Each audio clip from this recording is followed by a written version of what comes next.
कैसी हैं आप? आशा करती हूँ भगवान की कृपा आप सभी पर बनी होगी। रही बात दुख और सुख की, तो यह तो धूप और छाया की तरह है। थाली में जैसे आप नमकीन, मीठा, खट्टा खाते हैं, बिल्कुल वैसे ही मानकर चलिए। कोई चीज़, कोई समय एक जैसा नहीं रहता। आज दुख है तो कल सुख अवश्य होगा। इस आशा के साथ आप सभी को नवरात्रि की शुभकामनाएं और बहुत बहुत बधाइयाँ। कौन नहीं चाहता कि हमारे ऊपर लक्ष्मी जी की कृपा हो। तो आइए इन नवरात्रों में क्यों ना कुछ ऐसा करें कि माँ अपनी कृपा हम पर पूरे वर्ष ऐसे ही बरसाती रहे। लेकिन एक बात ध्यान रखिए, आप अपना भला चाहते हैं तो दूसरों को भी यह वीडियो शेयर करना ना भूलें। क्या पता उसके जीवन में आपसे ज़्यादा कितना कष्ट हो और आपकी शेयर की हुई वीडियो से उसका कितना भला हो जाए। आपके किए हुए कर्म से भी आपका भला होना निश्चित है।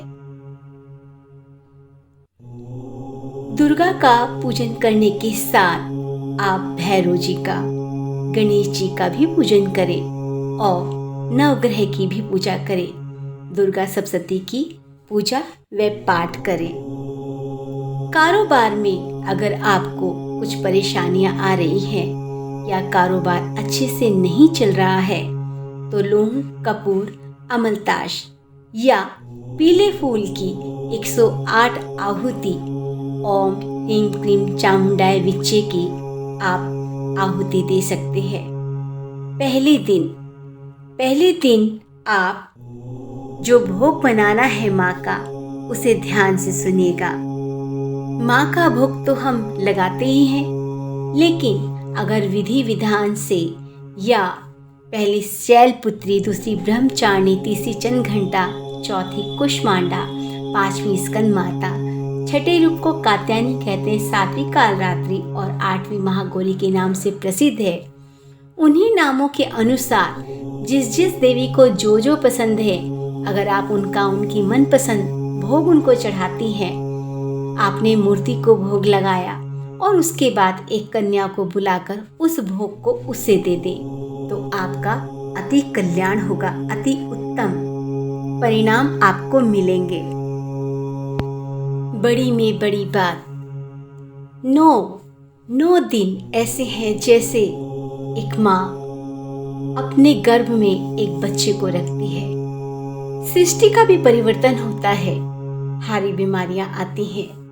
हमारे हिंदू धर्म में कितनी अच्छी व्यवस्था की गई है कि जब भी 2 मौसम चेंज होते हैं, नवरात्रि आते हैं, एक ऋतु जा रही होती है, एक ऋतु आ रही होती है, तो एक संयम का पाठ पढ़ाया जाता है। आप अपने व्रत पूजा पाठ करते हैं तो उसमें तला भुना ना खाएं। आपके व्रत की महिमा आपको तभी मिल पाएगी जब आप सात्विक भोजन करेंगे। उसका मतलब ये नहीं कि आप पकौड़ी और पूरियां बनाकर खाएं। नवरात्रों में माँ लक्ष्मी जी की कृपा आप पर बनी रहे और विशेष कृपा आप पर बनी रहे, इसके लिए एक छोटा सा उपाय, गुलाब की 7 पंखुड़ी पान में रखकर जब आप मीठा चढ़ाते हैं तब चढ़ा दें। शाम को गुलाब के फूल में एक कपूर जलाकर आप सुगंध कर सकते हैं। अब मैं आपको बताती हूँ कि आप क्या मिष्ठान प्रत्येक दिन माँ को चढ़ाएं। प्रथम दिवस गाय के घी से भोग लगाएं। प्रथम दिवस गाय के घी से आप भोग लगाएं। द्वितीय दिन चीनी का भी भोग लगा सकते हैं और तीसरे दिन गाय के दूध से भोग लगाएं। चौथे दिन मालपुआ आपको बनाना होगा माँ के लिए। 5वें दिन केले का भोग लगाएं और 6ठे दिन शहद का। 7वें दिन गुड़, 8वें दिन नारियल और 9वें दिन काले तिल दान करें। 9वें दिन का जो भोग बनेगा वह बासमती चावल को जीरे में छोंककर, मेवा मिलाकर, शहद चीनी डालकर आप माँ का भोग लगाएं। आप इसके असर तुरंत ही आपको देखने को मिलेंगे।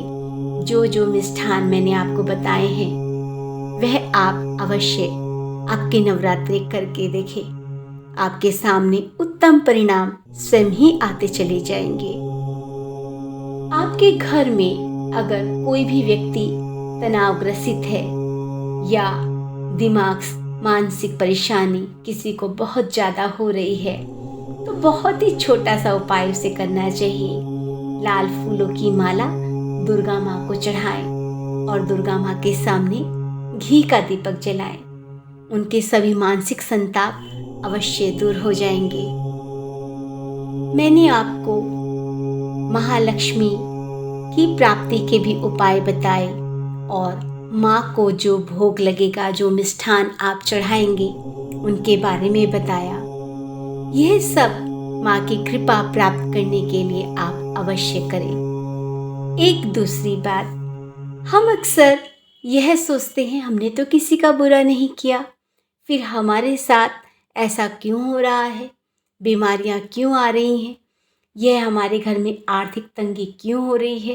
तो उसका बड़े से बड़ा कारण यह भी है, जब भी दो व्यक्ति मिलते हैं वह तीसरे की चर्चा करते हैं।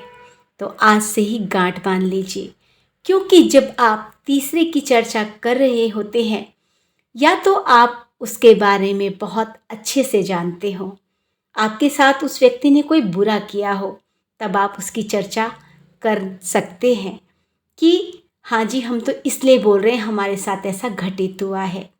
लेकिन कई बार ऐसा होता है दूसरा कोई बात कह रहा है, आप भी हाँ में हाँ मिला देते हैं। अगर वह व्यक्ति दोषी नहीं है तो वह सब आपके पास उसके कर्म चले आएंगे और वो उसका भुगतान आपको भुगतना पड़ेगा। अगर तीसरे की चर्चा करनी ही है तो उस परमात्मा की कीजिए। जब भी आप किसी से मिलें उस परमात्मा की चर्चा कीजिए। यकीन मानिए, दुख आएगा भी तो आपको छू भी नहीं पाएगा। सबके जीवन में मंगल हो, सबके जीवन में खुशियाँ हो, इसी कामना के साथ मैं आपसे विदा लेती हूँ। फिर नई बात के साथ आऊँगी। लाइक, सब्सक्राइब और शेयर करना ना भूलिएगा। धन्यवाद।